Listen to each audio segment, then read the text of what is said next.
Gestapo didn't start with death camps. It started as a temporary emergency force operating in legal gray zones. Feels like we're living in unprecedented times, but really, these times are quite precedented. Political scientists who study authoritarian regimes have identified a specific institutional pattern that occurs whenever a government tries to build a secret police. The warning signs include a secondary force created alongside regular police force, reducing training times just to 6 weeks, ideological recruitment, operating in legal gray zones, and claims of immunity, absolute immunity by oversight. And a sixth one is creating a competing security apparatus. Let's check ICE against this list. Well, ICE received $75 billion over 4 years. I did an extensive video about this on YouTube, about ICE's budget, where it's coming from, where it's going. Check that out if you haven't. And I explain how that's more money than any law enforcement agency has ever seen in the United States and thus the world in history. What about the ideological recruitment? Well, about 12,000 more ICE agents are getting hired as we speak. They spent $100 million targeting UFC fans and gun enthusiasts. Mets games, unfortunately, they already employ about 22,000 officers, which is already an addition of 10,000 people since Trump has taken office. So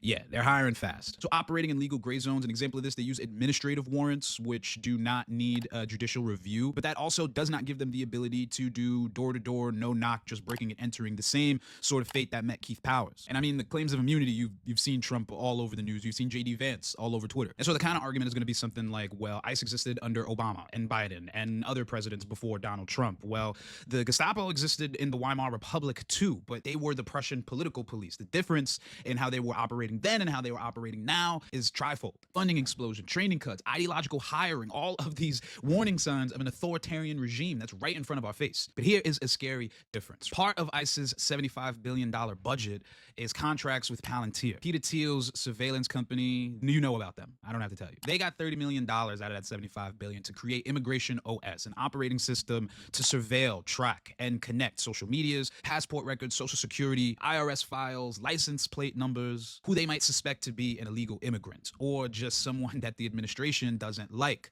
Do you see where this is going? Gestapo ain't have all that. The Gestapo relied on citizen informants for about 50 to 80% of their cases. Authoritarian systems need popular participation to be able to work at scale. And America is a very big country with a whole lot of people, which is why our mass non-cooperation, our community building, our organizing becomes more important than ever. The pattern here isn't hidden. They published it in Project 2025. They announced it on Fox News. Now they put it in the federal budget, and we did nothing about it, at least not nearly enough. Why do you think that is? Because we were trained not to organize.